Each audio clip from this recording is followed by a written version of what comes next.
to God.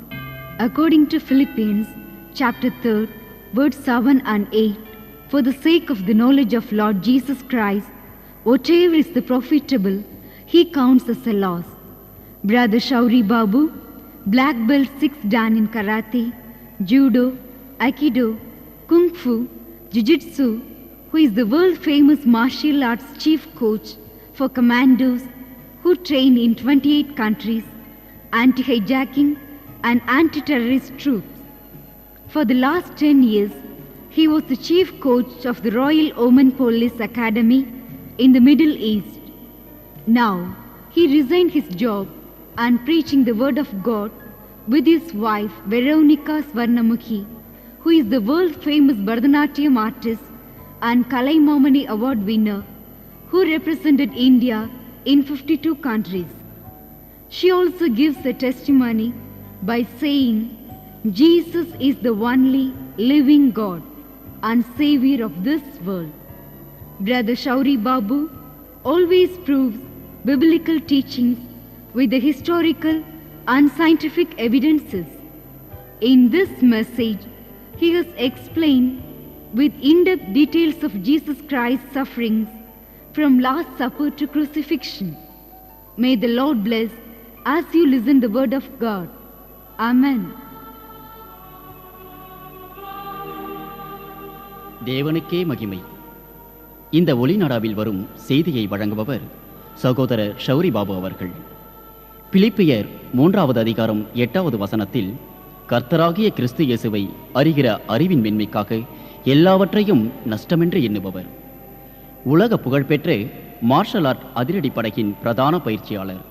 Karate, judo, ஐகிடோ, ஜுடுட்சு, kung fu போன்றவற்றில் 6th Dan black belt பெற்றவர். 28 நாடுகளைச் சேர்ந்த ஆயுத காவற்படையினருக்கு கடந்த 12 ஆண்டுகளாய் பயிற்சி அளித்தவர். ஓமன் நாட்டு அரசு போலீஸ் அகாடமியின் மத்திய கிழக்கு அரபு நாடுகளில் முதன்மை பயிற்சியாளராய் இருந்தவர். இந்திய அரசால் 52 நாடுகளுக்கு பரதநாட்டிய கலையை விளக்க அரசு நர்த்தகியாக அனுப்பப்பட்ட கலைமாமணி சகோதரி வெரோனிகா சொர்ணமுகியை மணந்த பின்பு அவர்களோடு சேர்ந்து சகோதரி அவர்கள் இயேசுவை சந்தித்த விதத்தை சாட்சியாக அறிவிக்க 1991 ஆண்டு முதல் சகோதரர் முழுநேர சுவிசேஷகராக கர்த்தருடைய வார்த்தைகளை பிரசங்கித்து வருகிறார். சரித்திர சாஸ்திர ஆதாரங்களோடு கிறிஸ்துவின் பாடுகளை விளக்கும் இவரின் செய்திகள் ஆழமும் அபூர்வமானவைகள். இதனை நீங்கள் கேட்டு பயன்பெறுங்கள். கர்த்தர் உங்களை ஆசீர்வதிப்பாராக. ஆமென்.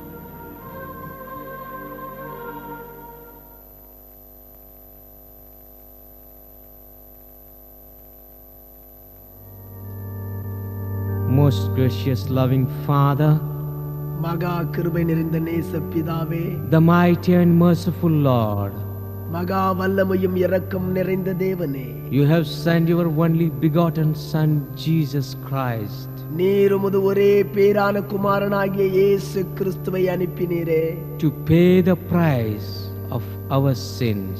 எங்கள் பாவங்களின் நிமித்தமாய் அவர் கிரயத்தை செலுத்தினார். Oh, he was beaten, spat upon. ஆண்டவரே, தன் மீது அறையப்பட்டவராய் அடிக்கப்பட்டவராய் இருந்தாரே. He shed his holy blood for our sins, O Lord. எங்கள் பாவங்களின் நிமித்தம் தமது பரிசுத்த இரத்தத்தை சிந்தினாரே. Let the blood of Calvary fall on each and every one who listens this message. இந்த செய்தியை கேட்கிற ஒவ்வொருவர் மீதும் கல்வாரியின் திரு ரத்தம் இறங்கி வருவதாக. Let the whole world cleanse their sin with the holy blood of Jesus. இயேசு கிறிஸ்துவின் பரிசுத்த திரு ரத்தினால் சர்வ உலகத்தினுடைய பாவங்களும் கழுவப்படுவதாக. Bless each and every one who listens this message. இந்த செய்திகளை கேட்கிற ஒவ்வொருவரையும் நீர் ஆசீர்வதித்தருளும். We ask all these things in the most precious name of our Lord and Savior, Jesus Christ of Nazareth. இவை எல்லாவற்றையும் எங்கள் ஆண்டவரும் இரட்சகருமாகிய நசரேயனாகிய இயேசு கிறிஸ்துவின் விலையேற பெற்ற நாமத்தில் வேண்டிக் கொள்கிறோம் நல்ல பிதாவே. Amen. Amen.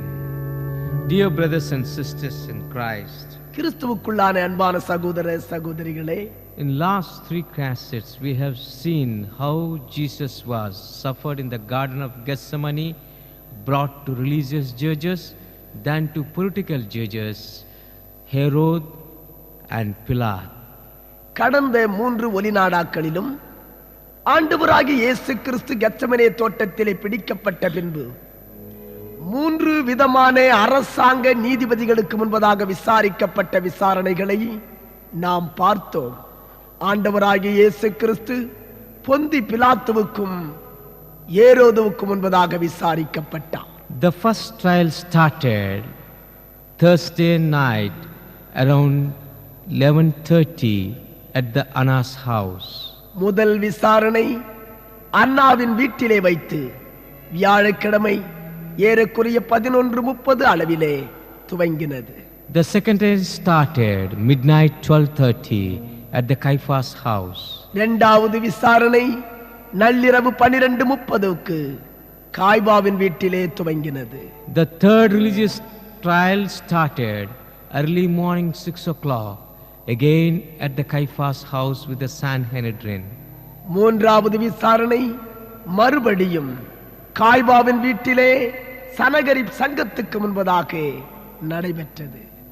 The fourth political trial started with the Pontius Pilate at 7 o'clock in the morning of Friday. நான்காவது விசாரணை அரசியல் சார்புடையதாய் பொந்தி பிலாத்துவின் வீட்டிலே வைத்து காலை 7:30 அளவிலே நடைபெற்றது.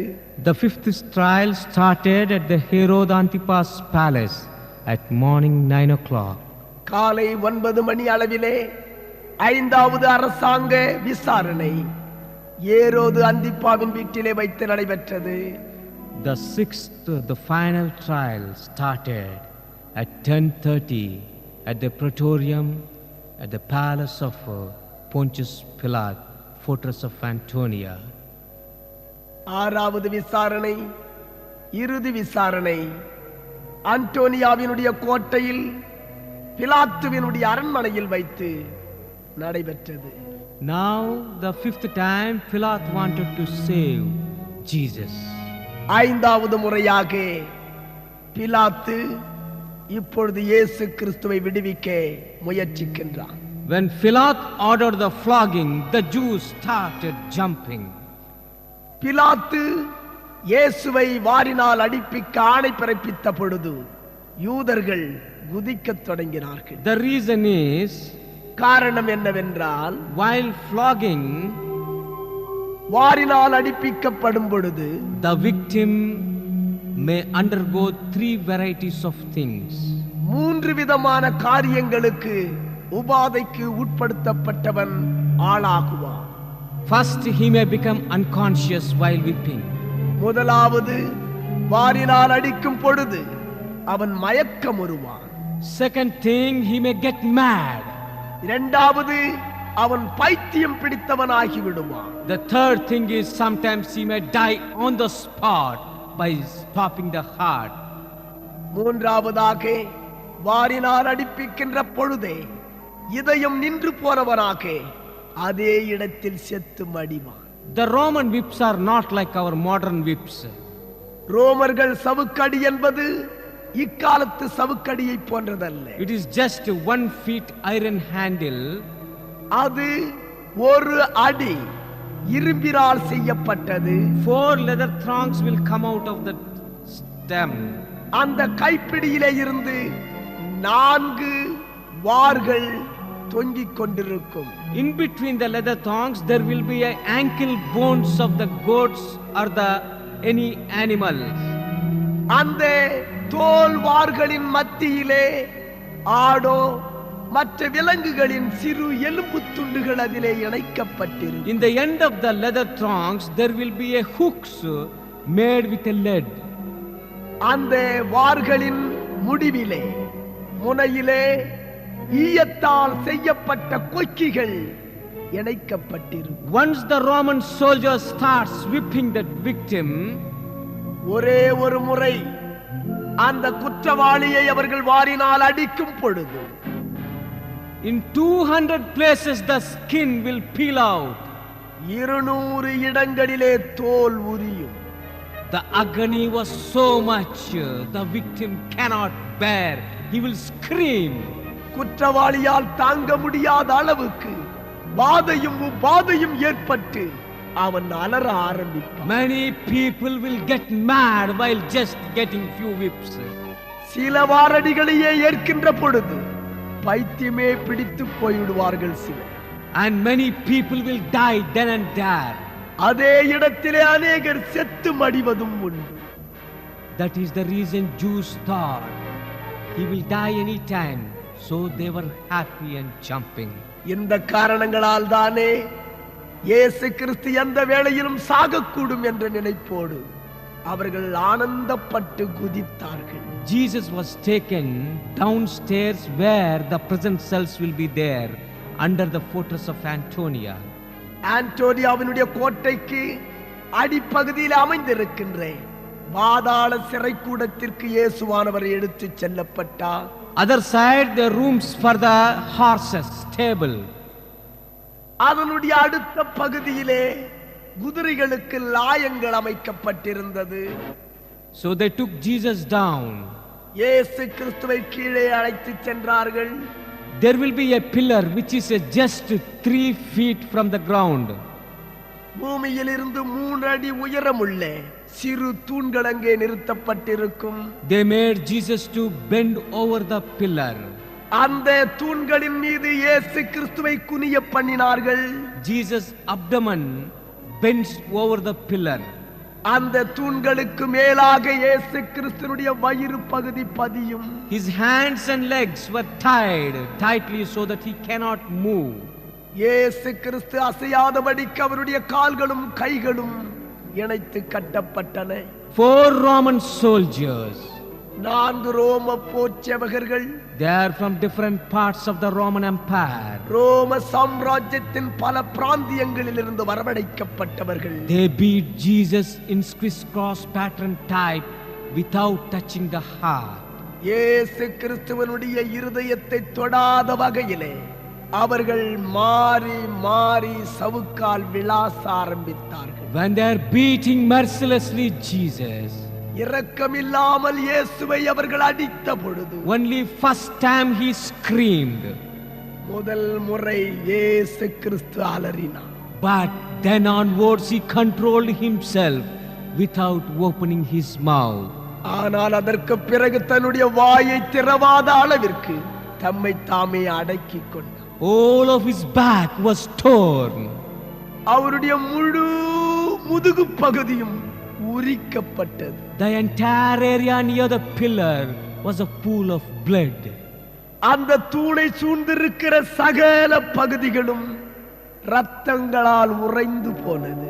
With the whip sound, the horses started screaming. சவுக்கு அடிகளினுடைய சத்தத்தை கேட்டு குதிரைகள் கனைக்க ஆரம்பித்தன. Inside one prison cell, the most notorious prisoner, Barabbas, could listen the sounds of the whips. பாதாள சிறைக்கூடத்தின் நடுவிலே ஒரு பயங்கரமான குற்றவாளி அடிக்கின்ற சவுக்கடிகளினுடைய சத்தத்தை அவன் கேட்டுக் கொண்டிருக்கிறான். After beating Jesus mercilessly, the soldiers removed his chains and made him to sit on one small stool. இரக்கமில்லாத அடிகளினால் இயேசு கிறிஸ்துவை ரோம போர்ச்சவர்கள் அடித்து முடித்த பிறகு ஒரு சிறிய திண்ணையின் மீது இயேசு கிறிஸ்துவை அந்த இடத்திலே உட்கார வைத்தார்கள். Today these whips you can see in the Vatican Museum.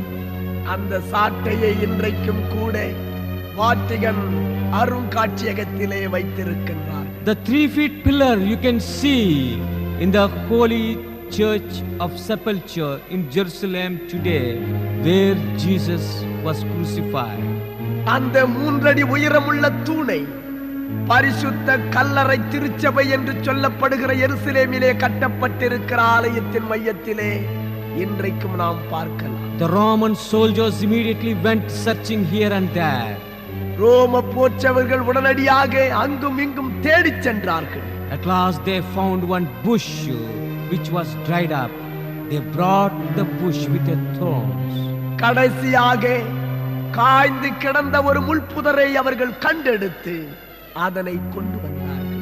That bush thorns each around 1.5 inch length, strong thorns. ஒவ்வொரு முள்ளும் 1.5 இன்ச் நீளமுடையதாய் பலமான முட்களால் நிறைந்த முள்ளை கொண்டு வந்தார்கள். One Roman soldier made the thorn of crowns like a hat. ஒரு தொப்பியை போல ஒரு ரோம போர்ச்சேவகன் அந்த முள்ளினாலே ஒரு கிரீடத்தை செய்தான். He kept the thorn of crowns on Jesus' head and turned the handle of the whip and hammered on the Jesus' head. முள்ளினால் செய்யப்பட்ட முடியை கிறிஸ்தேசுவனுடைய தலையிலே சூட்டி தன் கையிலே இருந்த சாட்டையின் பின்பகுதியை திருப்பி அதனாலே அதை அடித்தான். Oh, greatest agony! 19 thorns gone inside the Jesus' head. ஓ மகா கொடூரமான வேதனை. 90 முட்கள் அவர் தலையிலே பதிந்தது. Whatever sins we are committing with our body, He has paid price with His body. நம்முடைய சரீரத்தினாலே எத்தகைய பாவங்களை நாம் செய்திருந்தாலும் கிறிஸ்து பெருமான் தன்னுடைய சரீரத்தில் அதற்கான பாடுகளை அனுபவித்தார். The sins what we commit with our human flesh, His whole flesh was torn off. மனுஷ சரீரத்திலே நாம் செய்திருக்கிற அனைத்து பாவங்களுக்காக இயேசு கிறிஸ்து சரீரத்திலே வாதைகளை ஏற்றுக்கொண்டார். Whatever the sins we have committed with our thoughts, for that sake His head was bruised with the thorn of crown. நினைவுகளினால் நாம் செய்கின்ற அனைத்து பாவங்களுக்காக இயேசு கிறிஸ்துவினுடைய சிரசிலே முள்முடி அழுத்தப்பட்டது. The Roman soldiers, 4 of them started slapping Jesus. ரோம போர்ச்சவர்களில் 4 இயேசுவை கன்னத்திலே அறைய ஆரம்பித்தார்கள். 2 people took Jesus up and started pushing down. 2 பேர்கள் இயேசு கிறிஸ்துவை மேலே உயர்த்தி கீழே தள்ளினார்கள். They kicked him as if they are kicking a donkey. ஒரு கழுதையை உதைக்கிறதைப் போல கிறிஸ்தேசுவை அவர்கள் உதைத்தார்கள். With the iron shoes they stamped his feet. இரும்புகள் பதிக்கப்பட்டதான தங்களுடைய பூட்ஸ் கால்களினாலே இயேசுவை மிதித்தார்கள். He is unable to get up. They dragged him and brought again to the same place. எழுந்திருக்க முடியாத இயேசுவை இழுத்து வந்து அதே ஸ்தலத்திலே நிறுத்தினார்கள். Again one Roman soldier went in search of one robe. மீண்டுமாய் ரோம சேவகன் தேடி ஓர் கயிறை கண்டு வந்தான். Immediately he found one torn purple cloth near the horse's stable. உடனடியாக சிவப்பான ஒரு அங்கியை குதிரை லாயத்துக்கு அருகிலே அவன் கண்டெடுத்தான். He brought the torn cloth, purple rag and tied to Jesus. கிழிந்த அந்த சிவப்பங்கியினாலே இயேசுவை கட்டினான். He brought the purple rag and tied at the back of the Jesus and said, "You are a king. You need a purple robe." கிழிந்த சிவப்பங்கியை கொண்டு வந்து இயேசுவின் முதுகிலே போர்த்தி, "நீ ராஜா, ரத்தாம்பரத்தை நீ உடுத்தி இருக்கிறாய்" என்று பரியாசம் செய்தான். Another soldier brought one a stick. இன்னொரு போர்ச்சேவகன் ஒரு கோலை கொண்டு வந்து, He gave in his hand and said, "You are a king. You need a scepter." "நீ ராஜா, உமக்கு ஓர் செங்கோல் வேண்டும்" என்று பரிகசித்தார். He kneeled down before Jesus and slapped on his face. இயேசு கிறிஸ்துவுக்கு முன்பதாக அவன் முழங்கால் படியிட்டு அவருடைய கன்னத்திலே ஓங்கி அறைந்தான். They spat upon him. இயேசு கிறிஸ்துவினுடைய முகத்திலே காரி துப்பினார்கள். After that they bring Jesus up again to the Pontius Pilate. இவைகளுக்கு பிறகு மறுபடியுமாய் பொந்தி பிலாத்துவினிடத்திலே இயேசுவை மேலே அழைத்து வந்தார்கள். Jesus only with a small cloth covering his waistline.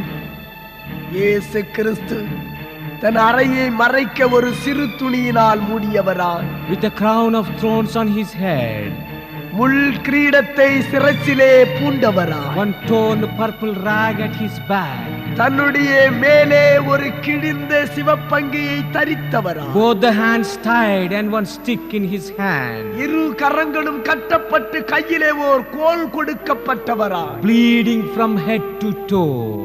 அவருடைய உச்சம் தலை முதல் உள்ளங்கால் வரையிலே ரத்தம் வழியே climbing 28 steps and came to the Pontius Pilate. 28 படிகளின் மீதேறி பொந்து பிலாத்துவினிடத்திலே இயேசு வந்தார். Each step as he is climbing, the blood is flowing from head to toe, falling on the white marble steps. ஒவ்வொரு படியின் மீதும் இயேசுவிரான் ஏறும் பொழுது அவரில் இருந்து வடிந்த இரத்தத்தினால் வெண் பளிங்கு கற்கள் கரைபட்டு போனது. Today you can see those steps in Rome in John the Lateran Church. John the Lateran Church என்கிற ரோமாபுரியில் இருக்கிற திருச்சபையிலே இன்றைக்கும் அந்த படிக்கட்டுகளை உங்களால் பார்க்க முடியும். In 325, the first Christian emperor Constantine mother 325 கிறிஸ்துவ சக்கரவர்த்தியாய் ஏற்பட்ட கான்ஸ்டன்டினுடைய தாயார் Helena came to Jerusalem in search of the holy places of Jesus. இயேசு கிறிஸ்துவினுடைய புண்ணிய தலங்களை தேடி ஹெலினா அவர்கள் எருசலேமுக்கு வந்திருந்தார்கள். She removed the steps from the fortress of Antonia and shipped to the Rome and built a huge cathedral and kept it there. Antonia கோட்டையிலே கிடந்ததான அந்த படிக்கட்டுகளை அகற்றி பெருங்கற்களை சுமந்து வந்து அதனாலே இந்த திருச்சபையை நிர்மாணம் செய்திருக்கிறார். Till today the people climbs those steps not by feet, by their knees. இன்றும் கூட மக்கள் அந்த படிகளின் மீது ஏறும் பொழுது பாதங்களை வைத்து நடக்காமல் முழங்கால் ஊன்றி நடந்து செல்லுகிறார்கள். When Jesus reached the Pontius Pilate, பொந்து பிலாத்துவை இயேசு அடைந்த பொழுது Pilate took Jesus and showed to the people. இயேசுவை பிலாத்து அழைத்து வந்து ஜனங்களுக்கு காட்டினார். Now Pilate wanted to use sixth time to save the Jesus. ஆறாவது முறையாக இயேசுவை தப்புவிக்க வேண்டும் என்று பிலாத்து முயற்சி செய்யலானார். John 19 chapter verse 5 and 6 says, யோவான் 19 அதிகாரம் 5 6 வசனம் சொல்லுகிறது, Pilate showed the Jesus to the people and said, behold this man. பிலாத்து ஜனங்களுக்கு இயேசுவை காட்டி இதோ இந்த மனிதன். With that Pilate wanted to ask the sympathy of the people for Jesus. இப்படியாக காட்டுகிறதுனாலே ஜனங்கள் இயேசுவுக்காக அனுதாபப்படுவார்கள் என்று பிலாத்து எண்ணினார். Now the Annas and Caiaphas high priests has come to know Pilate is playing a game with the people whom they paid money and brought inside. அன்னாவும் காய்பாவும் பிரதான ஆசாரியனும் எந்த பணத்திற்கு பணம் கொடுத்து அழைத்து வந்திருக்கிறோமோ அந்த ஜனங்களினுடைய மனங்களையே மாற்றுகிறதற்கு பிலாத்து முயற்சிக்கிறார் என்பதை தெரியப்படுத்திக் கொண்டார்கள். Now they have come to know that Pilate is trying his level best to release the Jesus. தன்னால் ஆன மட்டும் இயேசுவை விடுதலை செய்ய வேண்டும் என்று பிலாத்து முயற்சிக்கின்றான் என்பதை அவர்கள் அறிந்து கொண்டார்கள். Immediately they went inside the people and told everybody, shout, shout, shout. உடனடியாக அவர்கள் ஜனங்கள் இருந்த இடத்திற்குள்ளே வந்து சத்தமிடுங்கள், கோஷமிடுங்கள், கோஷமிடுங்கள் என்று ஏவினார்கள். Oh, they all together started shouting, crucify him, crucify him, crucify him. ஓ, அவர்கள் எல்லாரும் ஒன்றாக இணைந்து கொண்டு சிலுவையில் அறையும், சிலுவையில் அறையும், சிலுவையில் அறையும் என்றார்கள். And Pontius Pilate has come to know that things are going out of the control. தனது கட்டுப்பாட்டை மீறி காரியம் போகிறது என்று பிலாத்து அறிந்து கொண்டார். Now Pilate wanted to try seventh time by appealing the people. ஜனங்களிடத்திலே பரிந்து பேசி ஏழாவது முறையாக இயேசுவுக்காக அவன் போராடி பார்த்தான். What mistake he has done? He questioned the people. இவன் என்ன தவறு செய்தான்? ஜனங்களை கேட்டான். Again the people started shouting to crucify, crucify. சிலுவையில் அறையும், சிலுவையில் அறையும் என்று ஜனங்கள் மறுபடியும் சத்தமிட ஆரம்பித்தார். Now Pilate wanted to show his arrogance to the Jews again. மறுபடியும் இப்பொழுது தன்னுடைய கொடூர தன்மையை யூதர்களுக்கு காட்ட பிலாத்து முனைந்தார். John 19 chapter verse 6 says, யோவான் 19ஆம் அதிகாரம் 6ஆம் வசனம் சொல்லுகிறது, Pilate says, I find no fault in him. You go and take and crucify him. இவரிடத்தில் நான் ஒரு குறையும் கண்டுபிடிக்கவில்லை, நீங்கள் வேண்டுமானால் கொண்டு போய் சிலுவையில் அறையுங்கள். He publicly declared he did not find any fault in him. So I am not going to crucify. If you want, you take. Like that he told to the Jews. அவரிடத்திலே எந்த விதமான தவறையும் தன்னால் கண்டுபிடிக்க முடியவில்லை என்று எல்லாருக்கும் முன்பதாக பகிரங்கமாக பிலாத்து அறிக்கை செய்துவிட்டு, உங்களுக்கு வேண்டுமானால் நீங்களே கொண்டு போய் அவரை சிலுவையிலே அறைந்து கொள்ளுங்கள் என்ற பாணியிலே பதில் சொன்னார். With that, Annas and Caiaphas and elders of the Jews come to know the Pilate is not going to yield anymore. இந்த காரியங்களை அறிந்த மட்டிலே அன்னாவும் காய்பாவும் யூதரின் மூப்பர்களும் இனி இக்காரியத்திற்கு பிலாத்து எவ்விதத்திலும் செவிசாய்க்க மாட்டான் என்பதை Now they stopped the cat and mouse game.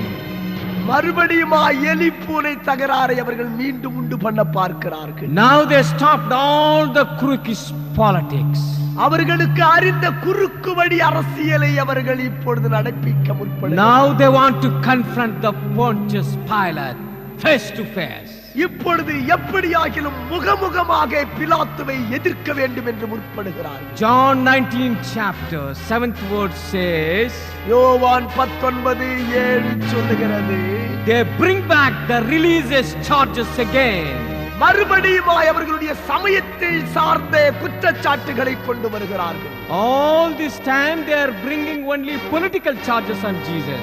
இவ்வளவு நேரமாக அரசாங்கத்தை தொடர்புடைய காரியங்களை பேசி பார்த்தார்கள். So Pilate did not yield for that. ஆனால் அதற்கு வழங்குகிறதாக பிலாத்து தெரியவில்லை. Now they says this man is claiming that he is the son of God. He must die according to our law. இப்பொழுது சொல்லுகிறார்கள், இந்த மனிதன் தான் தேவனுடைய குமாரன் என்று சொன்னதின் நிமித்தமே எங்களுடைய நியாய பிரமாணத்தின்படி இவன் சாக வேண்டும் என்கிறார்கள். When they came out openly threatening the Pilate was a bit shaken.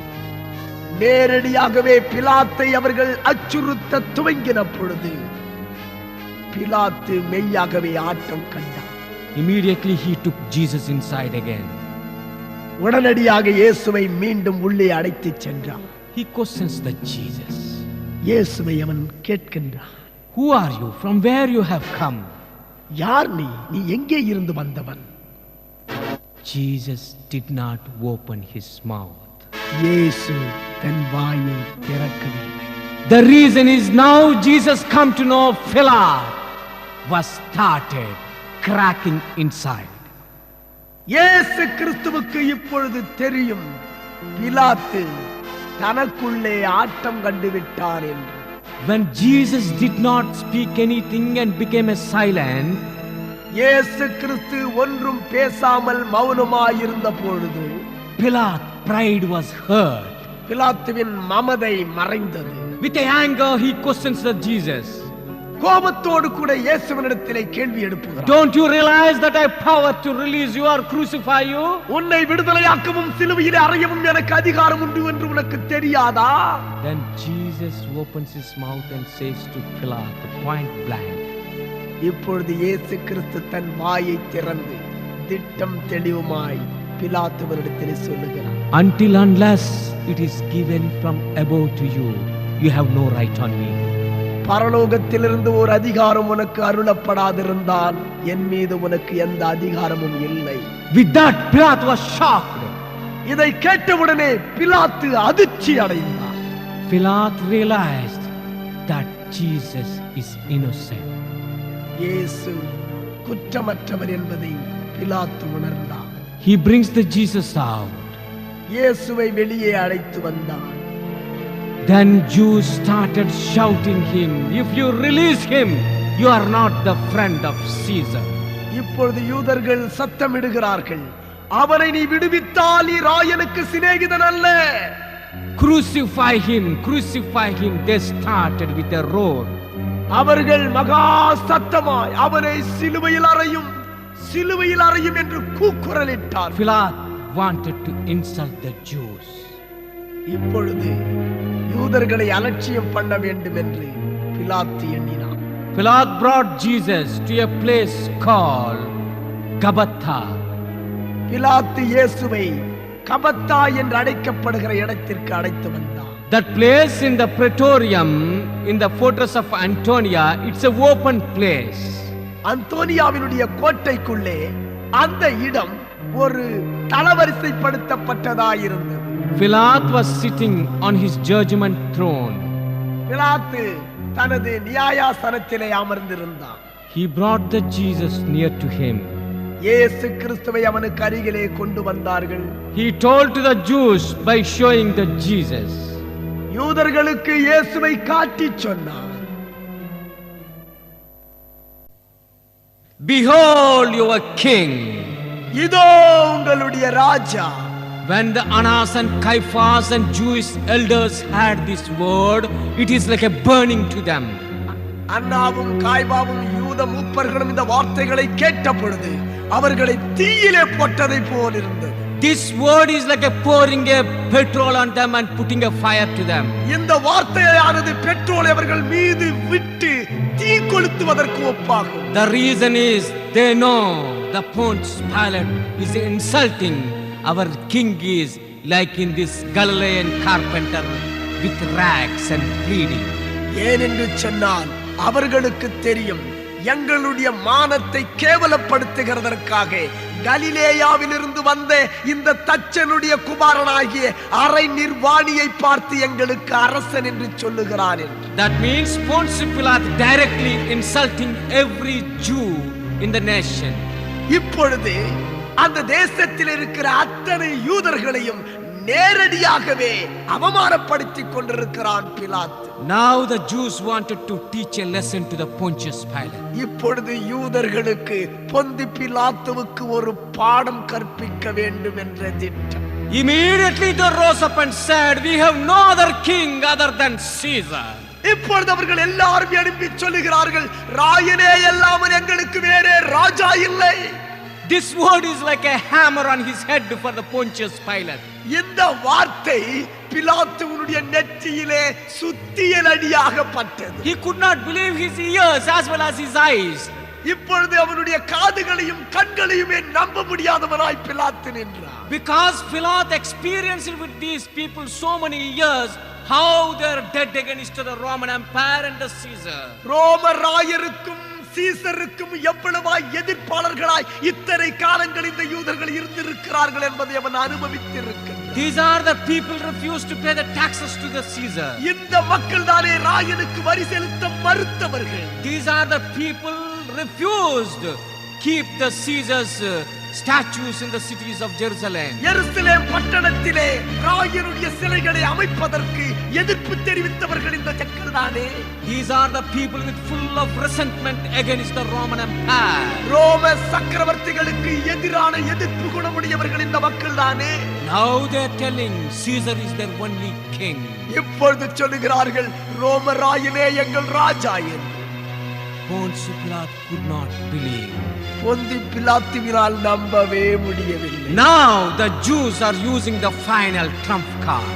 இப்பொழுது கடைசி ஆயுதத்தை யூதர்கள் பிரயோகிக்கிறார்கள். Now they know how to blackmail the Pontius Pilate. இப்பொழுது இந்த பொந்தி பிலாத்துவை எப்படி மடக்குவது என்று அவர்களுக்கு புரிந்துவிட்டது. Now the finally comes to threaten him openly. இப்பொழுது வெளிப்படையாகவே அவரை பயப்படுத்துகிறார்கள். They tells to the Pontius Pilate, பொந்தி பிலாத்துவினிடத்திலே சொல்லுகிறார்கள், whoever is claiming to be a king, he is against the Caesar. தன்னை ராஜா என்று சொல்லுகிற எவனும் ராயனுக்கு விரோதியாயிருக்கிறான். If you release this man, you are not friend of Caesar. நீயும் இவனை விடுவித்தால் நீயும் ராயனுக்கு சிநேகிதன் அல்ல. If you release him, நீ அவனை விடுதலை செய்தால் we will complain to the Caesar on you that you have left a traitor. அப்படி நீ செய்வாய் என்று சொன்னால் ஒரு ராஜ துரோகியை நீ விடுதலை செய்து விட்டாய் என்ற குற்றச்சாட்டை ராயனிடத்திலே கொண்டு செல்வோம் என்று மிரட்டினார்கள். With that word, Pilate collapsed. இந்த வார்த்தையை கேட்டவுடனே பிலாத்து மனமுடைந்து போனார். It is like a sledgehammer blow on his head. அதுதானே அவனுடைய தலையிலே சம்மட்டியை கொண்டு அடிக்கிறதற்கு ஒப்பாயிருந்தது. Already he had many complaints against him to the Caesar. ஏற்கனவே ராயனிடத்திலே இவனுக்கு விரோதமாய் ஏராளமான பிராதுகள் இருக்கிறது. Meanwhile, Philotas received a wax tablet through a servant girl from his wife Claudia Procula. Claudia Procula என்று சொல்லுகிற தன்னுடைய மனைவியிடத்திலே இருந்து இந்த வேளையில் தானே தன்னுடைய வேலைக்கார பெண் மூலமாக ஒரு கடிதத்தை வரப்பெறுகிறான். When the Philot took the tablet and read it, he was shocked. அதனை வாங்கி வாசித்த பொழுது அவன் மிகவும் அதிர்ச்சி அடைந்தான். All the Roman officials and soldiers are watching. What is this tablet come in between the judgment time?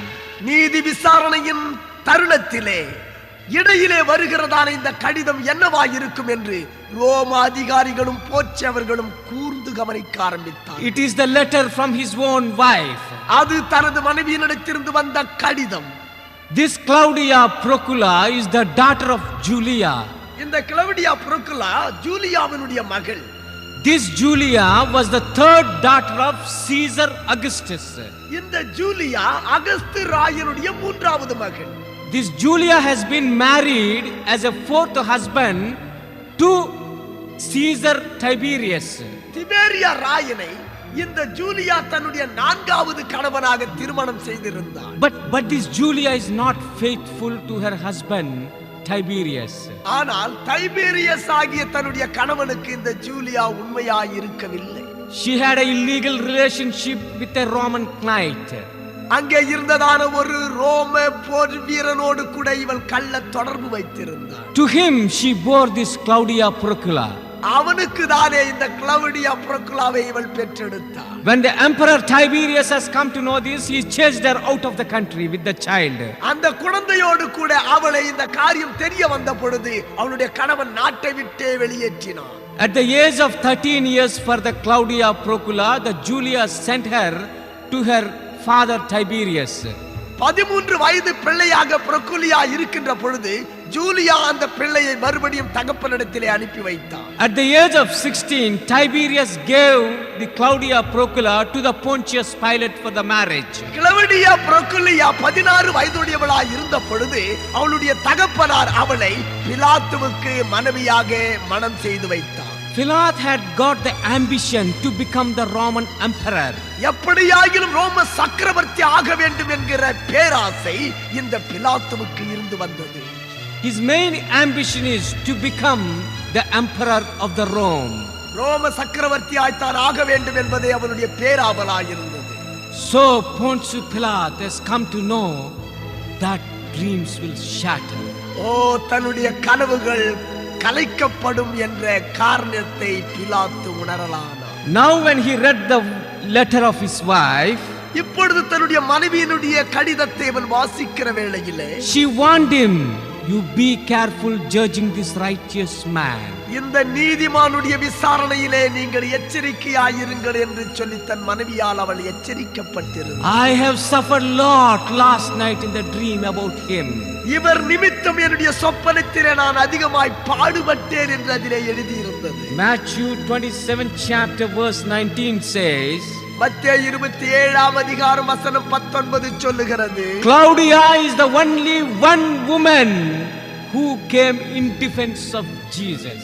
இயேசு கிறிஸ்துவுக்கு சார்பாக வழக்காட அந்த விசாரணையில் வந்த ஒரே ஒருத்தி இந்த Claudia பெண்மணிதான். No Jewish woman came in support of Jesus. இயேசு கிறிஸ்துவுக்கு சாதகமாக ஒரு யூத பெண்ணும் முன்வரவில்லை. But a heathen woman came to support of Jesus. ஆனால் இயேசு கிறிஸ்துவுக்கு ஒத்தாசையாக ஒரு புறஜாதி பெண்மணி வந்தார். In entire 6 trials of Jesus, not even a single person who came in defense of Jesus. இயேசு கிறிஸ்துவை சார்ந்த 6 இன மக்களிலே அவருக்கு சாதகமாய் ஒருவரும் வரவில்லை. But Claudia Procula is the lone lady who stood for Jesus. ஆனால் கிளவுடியா புரோக்குலா என்கிற அந்த தனிப்பட்ட பெண் இயேசு கிறிஸ்துவுக்காக நின்றார். Roman historian Cicero says, சிசிரோ என்கிறதான ரோம வரலாற்றாசிரியன் சொல்லுகிறான், if anyone interferes with the judgment while the judge is in his judgment seat, நியாயஸ்தலத்திலே நீதிபதி அமர்ந்திருக்கிற வேளையிலே நீதி விசாரணையிலே யாராயிலும் குறுக்கிடுவார்களானால், that person must be put to the lions. அவன் தானே சிங்கங்களிடத்திலே போட்டாக்கப்பட வேண்டும். Claudia Procula knows that law. அந்த சட்டத்தையும் கிளவுடியா புரோக்குலா அறிந்து வைத்திருந்தார். In spite of that, she came in defense of Jesus. இருந்த போதிலும் இயேசு கிறிஸ்துவுக்கு சாதகமாக அவள் வந்தார். That is the reason till today the Coptic Church honors Claudia Procula as a saint. அந்த காரணத்துக்காகத்தானே இன்றைக்கு வரையிலும் காப்டிக் சபைகள் கிளவுடியா புரோக்குலா புறையினத்தாளாயிருந்தாலும் அவளை பரிசுத்தவாட்டியாக கருதுகிறது. In 1887, Dr. Rassam from Germany excavated in Egypt at Alexandria. 1887 வருஷம் ஜெர்மனியை சார்ந்த ரசம் என்கிறதான அகழ்வாராய்ச்சி வல்லுநர் எகிப்திலே இருக்கிறதான அலெக்சாண்டிரியாவிலே தோண்டிய பொழுது, he has found one papyrus writings bundle. ஒரு பைப்ரஸ் கட்டை அவன் கண்டெடுத்தான். In that one letter which is written in Latin is belongs to the Claudia Procula dream. அதிலே எழுதப்பட்டிருந்த லத்தீன் கடிதம் ஒன்று இந்த கிளவுடியா புரோக்குலாவுடைய கனவு எழுதப்பட்டிருந்தது. What the dream says is, அந்த சொப்பனம் என்ன சொல்லுகிறது என்றால், Claudia Procula when she saw the dream, Claudia Procula அந்த கனவை கண்டபோது she saw a catacombs in the Rome. ரோமாபுரியிலே ஒரு கேட்டகோம்பை அவர் பார்க்கிறார். The underground caves. பாதாள குகைகள். In that people are shouting, he crucified under the Pontius Pilate. He crucified under the Pontius Pilate. Like that people shouting. பொந்தி பிலாத்துவினுடைய ஆட்சியின் கீழ் அவர் சிலுவையில் அறையப்பட்டார். பொந்தி பிலாத்துவினுடைய ஆட்சியின் கீழ் அவர் சிலுவையிலே அறையப்பட்டார் என்று சொல்லி ஜனங்கள் எல்லாரும் கூடி கூடி கூப்பாடு போடுகிறதை அவள் பார்த்தார். After that, suddenly the underground caves has become a huge cathedrals. அந்த பாதாளத்திலே இருந்ததான அந்த சின்ன குகை திடீரென்று சொல்லி ஒரு பெரிய திருச்சபையாக எழும்பி நிற்கிறது. From that also people are shouting, he was crucified under the Pontius Pilate. அதிலே இருந்து கூட ஜனங்கள் எல்லோரும் பொந்து பிலாத்துவினால் அவர் சிலுவையில் அறையப்பட்டார் என்று ஜனங்கள் கூப்பாடு போட்டுக் கொண்டிருந்தார். When she got up early morning of Friday, she was totally shaken. வெள்ளிக்கிழமை அதிகாலையிலே அவள் விழித்தெழுந்த பொழுது முற்றத்துக்கு வருகிறார். He clapped and called with a sign. அவன் கை தட்டி சைகை காட்டி ஒருவனை அழைக்கிறான். So when Roman brings a water and a towel to him, ரோமானிய சேவகன் ஒருவன் ஒரு 24 சொல்லுகிறது, Pilate took the water and washed off his hands. பிலாத்து தண்ணீரை எடுத்து தன் கைகளை கழுவினான். I am innocent of this just man's blood. இந்த நீதிமானுடைய இரத்த பழிக்கு நான் காரணம் அல்ல. According to the Roman law, Pontius Pilate took the scepter in his hand, broke into 2 pieces, threw it at the feet of the Jesus by saying, Ibis ad crucium. ரோம சட்டத்தின்படி பிலாத்து தன்னுடைய செங்கோலை எடுத்து 2ஆக உடைத்து இயேசுவின் பாதங்கள் அண்டையிலே வீசி எறிந்து எபிஸ் அடோ குரூசியம் என்ற வார்த்தைகளை உச்சரித்தார். That means you will die on the cross. அப்படி என்றால் நீ சிலுவையிலே சாவாய். After that, Pontius Pilate turns towards the centurion. அதற்கு பிறகு 100க்கு அதிபதியின் பக்கமாய் பொந்து பிலாத்து திரும்பி and says in Latin, Latin பாஷையிலே சொல்லுகிறான், I lectero expedo crucium. I lectero expedo crucium. That means centurion, prepare the cross for him. அப்படி என்றால் நூற்றுக்கு அதிபதியே சிலுவையை அவனுக்காக ஆயத்தம் பண்ணு. In 1986, the Russian archaeologist Dr. Moklantos excavated in St. Sofia in Moscow. 1986 ஆண்டு ரஷ்ய அகழ்வாராய்ச்சிக்காரர் டாக்டர் மொக்லாந்தோஸ் என்பவர் மாஸ்கோவில் உள்ள செயின்ட் சோபியாவிலே ஆராய்ச்சி நடத்தின போது, when he is digging the 4th century church, 4ஆம் நூற்றாண்டைச் சேர்ந்த ஒரு திருச்சபை அவன் தோண்டிக் கொண்டிருந்த போது, under the altar he found a bundle of papyrus rolls. அங்கே இருந்த பலிபீடத்துக்கு கீழே பைபாரஸ் கட்டுகளை கண்டுபிடித்தான். And he found one brass plate along with it. அதோடு கூட சேர்த்து ஒரு செப்பு தகட்டையும் அவன் கண்டெடுத்தான். When they translated the brass plate, அந்த செப்பு தகட்டில் இருந்த வார்த்தைகளை அவர்கள் மொழிபெயர்த்த பொழுது, oh, whole world got shocked. ஓ, முழு உலகமும் அதிர்ச்சியுற்றது. On that brass plate 4 things were written. அந்த செப்பு தகட்டிலே 4 காரியங்கள் எழுதப்பட்டிருந்தது. The first thing, Jesus of Nazareth must be crucified on the Mount Golgotha. நசரேயனாகிய இயேசு கொல்கதா மலையிலே சிலுவையில் அறையப்பட வேண்டும் என்பது முதலாவது காரியம். The second thing, Jesus must be crucified under the command of the Valerius Qualius. Valerius Qualius என்கிறவருடைய ஆணையின் கீழே இயேசு சிலுவையில் அறையப்பட வேண்டும் என்பது இரண்டாவது காரியம். The third thing is, Jesus must be taken to the Golgotha through the Stephanus door. மூன்றாவது காரியம் என்னவென்று சொன்னால், இயேசு கிறிஸ்துவை மலைக்கு அழைத்துச் செல்லும் பொழுது எருசலேமிலே இருக்கிறதானே ஸ்டூவன்னோஸ் வாசல் வழியாக அழைத்துச் செல்ல வேண்டும். The fourth thing is, for the death of the Jesus there were 2 witnesses signatures. நான்காவது காரியம் என்னவென்று சொன்னால், இயேசு கிறிஸ்துவினுடைய மரணத்திற்கு 2 சாட்சிகளினுடைய கையொப்பம் இருக்க வேண்டும். The first signature belongs to Joseph Caiaphas, the high priest of the year.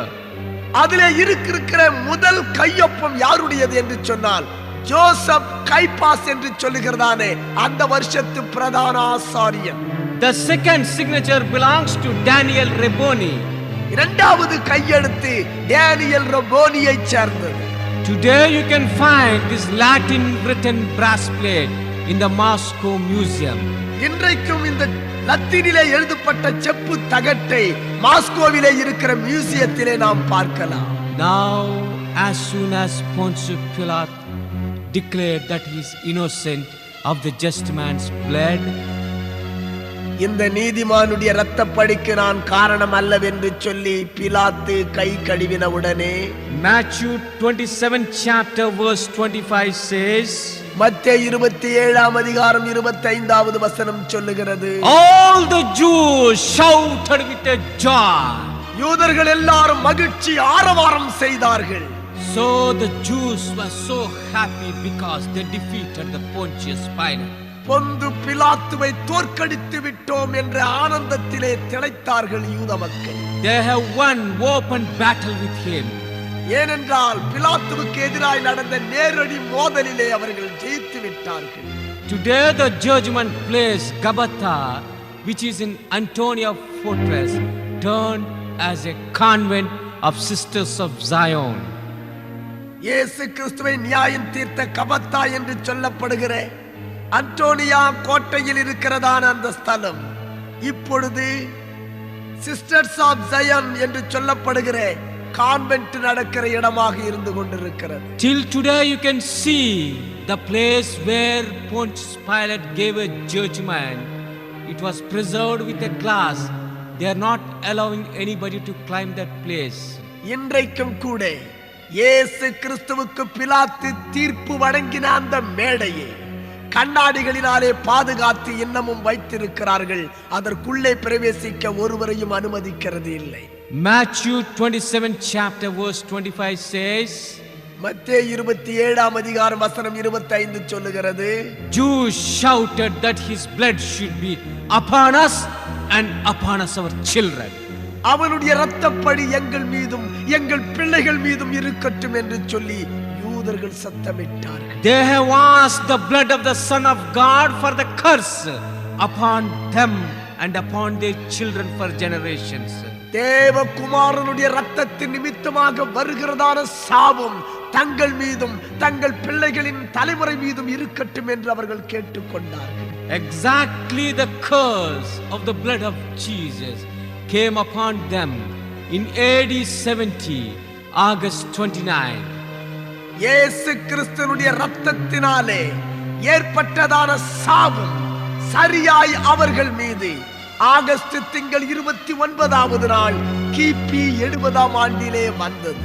When the Jews refused to pay the taxes to the Romans, யூதர்கள் ரோமருக்கு வரி செலுத்த மறுத்தபோது, the Roman Emperor Vespasian sent his son Titus with 80,000 Roman soldiers. ரோம சக்கரவர்த்தி வெஸ்பேசியன் தன்னுடைய மகன் டைட்டஸை 80,000 ரோம போர் வீரர்களோடு கூட அனுப்பி வைத்தார். The Titus came with his soldiers and landed in AD 69, November 19, on the Mount Scopus and Mount of Olives and in the city of Jericho. கிபி 69ஆம் ஆண்டு நவம்பர் மாதம் 19ஆம் தேதி தீத்துவினுடைய ஆணையின்படி ரோம சேனையானது ஸ்கோபஸ் மலையின் மீதும் ஒலிவ மலையின் மீதும் எரிகோ பட்டணத்தில் வந்து இறங்கினது. He besieged the city of Jerusalem, which is having a 35 lakhs of population, for 11 months. 35 லட்சம் மக்கள் தொகையை கொண்ட எருசலேம் பட்டணத்தை 11 மாத காலங்கள் அவன் முற்றுகையிட்டான். He did not allow anything to come inside or go outside the city, including the water. பட்டணத்திற்குள்ளே தண்ணீர் முதற்கொண்டு ஒன்றும் உள்ளே வரவும் வெளியே செல்லவும் அவன் அனுமதிக்கவில்லை. Oh, people are starving and dying without water and food. ஜனங்கள் தண்ணீர் இல்லாமல் பசியினாலும் தாகத்தினாலும் செத்து மடிந்தார்கள். Mothers are starting eating their own babies. தாய்மார்கள் தாங்கள் பெற்ற பிள்ளைகளையே சாப்பிட ஆரம்பித்தார்கள். In AD 70, August 29, the Titus ordered Roman soldiers to break the walls and enter the city. கிபி 70ஆம் ஆண்டு ஆகஸ்ட் 29ஆம் தேதி ரோம சைன்யமானது எருசலேமினுடைய மதில்களை உடைத்து உள்ளே நுழைய வேண்டும் என்று சொல்லி தீத்து மன்னன் ஆணையிட்டார். Roman soldiers entered inside the Jerusalem city, slaughtered the young and the old and the children, women, everyone they slaughtered. ரோம போற்றவர்கள் எருசலேம் பட்டயத்திற்குள்ளே பிரவேசித்து இளைஞரையும் முதியோரையும் குழந்தைகளையும் பெற்றோர்களையும் துண்டாடி போட்டார்கள். They have burnt down the most beautiful marble temple into ashes. மகா அழகு வாய்ந்த பளிங்கு மாளிகைகளை எல்லாம் சுட்டெரித்து சாம்பலாக்கி போட்டார்கள். From August 29 to September 2nd, 5 days, 80,000 Roman soldiers slaughtered everyone in the city. August 29ஆம் தேதி முதல் செப்டம்பர் 2க்குள்ளாக 5 நாள் கட்டத்திலே 80,000 ரோம சேனைகள் 11 லட்சம் எருசலேம் வாசிகளை கொன்று குவித்தார்கள். They took 20 lakhs Jews as slaves to sell in the Roman markets. ரோம சந்தைகளிலே விற்கிறதற்காக 20 லட்சம் எருசலேம் யூதர்களை அவர்கள் பிடித்து சென்றார்கள். The Roman historian Josephus says, ரோம வரலாற்றாசிரியன் ஜோசிபஸ் சொல்லுகிறான், the blood of the Jews flowed in the streets of Jerusalem up to the knee level. எருசலேமின் வீதியிலே முழங்கால் அளவிற்கு இரத்த வெள்ளம் பெருக்கெடுத்து ஓடினது என்று சொல்லுகிறான். The blood curse of Jesus fallen upon them. இயேசு கிறிஸ்துவின் இரத்தம் சிந்தியதனாலே வந்த சாபம் அவர்கள் மீது வீழ்ந்தது. Since then the Jews were sold as slaves in 75 countries. அந்த நாள் துவங்கி சற்றேறக்குரிய 75 தேசங்களிலே யூதர்கள் அடிமைகளாக விற்கப்பட்டார். 1876 years, no homeland for the Jew. 1876 ஆண்டுகள் யூதர்களுக்கு ஒரு தாயகம் இல்லாதிருந்தது. They have wandered every place upon the earth. இந்த பூமியின் மீதெங்கிலும் அவர்கள் அலைந்து திரிந்தார்கள். Wherever they go, people started massacring them. அவர்கள் எங்கெல்லாம் போனார்களோ அங்கே எல்லாம் ஜனங்கள் அவர்களை பழிக்க ஆரம்பித்தார்கள். During the Easter time, our Christians used to catch the Jews and burn them alive. Easter நாட்களிலே கிறிஸ்தவர்கள் யூதர்களை பிடித்து உயிரோடு கூட தீயரித்தார்கள். In 18th century beginning, the Russian Emperor Cossacks massacred 5 lakhs Jews. 18ஆம் நூற்றாண்டின் துவக்கத்திலே ரஷ்ய சக்கரவர்த்தி கோசே என்பவன் 5 லட்சம் யூதர்களை கொன்று குவித்தார். During the Second World War time from 1938 to 1945, Hitler massacred 65 lakhs Jews in cold blood. 1938வது ஆண்டு முதற்கொண்டு 45வது ஆண்டு வரை நடைபெற்றதான இரண்டாம் உலக யுத்தத்திலே ஹிட்லர் 65 லட்சம் யூதர்களை கொன்றார். Everywhere, wherever the Jew goes, he was tortured, and the curse of the blood of Jesus was upon them. எங்கெல்லாம் யூதன் சென்றானோ அங்கெல்லாம் யூதர்கள் கொடுமையாய் துன்புறுத்தப்பட்டார்கள். The 1 John 1st chapter 7th word says, the blood of Jesus cleanses every sin. Whoever asked forgiveness. 1 யோவான் 1ஆம் அதிகாரம் 7ஆம் வசனம் சொல்லுகிறது, கர்த்தராகிய இயேசு கிறிஸ்துவினுடைய இரத்தம் சகல பாவங்களையும் நீக்கி நம்மை சுத்திகரிக்கிறது. யாரெல்லாம் கேட்கிறோமோ அவர்களுக்கெல்லாம் சுத்திகரிப்பு. But here the Jews, instead of asking forgiveness, they want his blood for a curse upon them, upon their children for generations.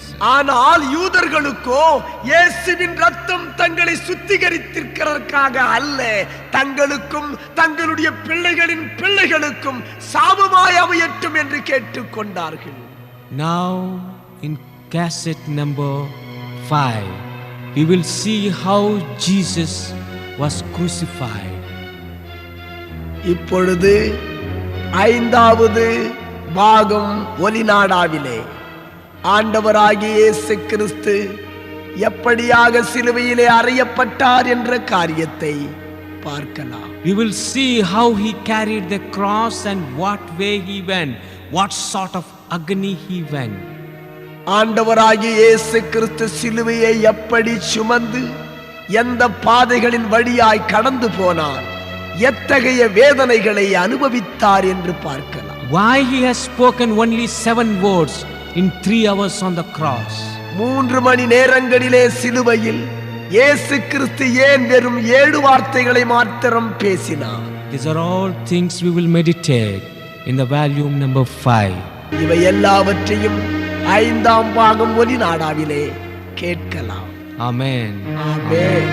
Amen.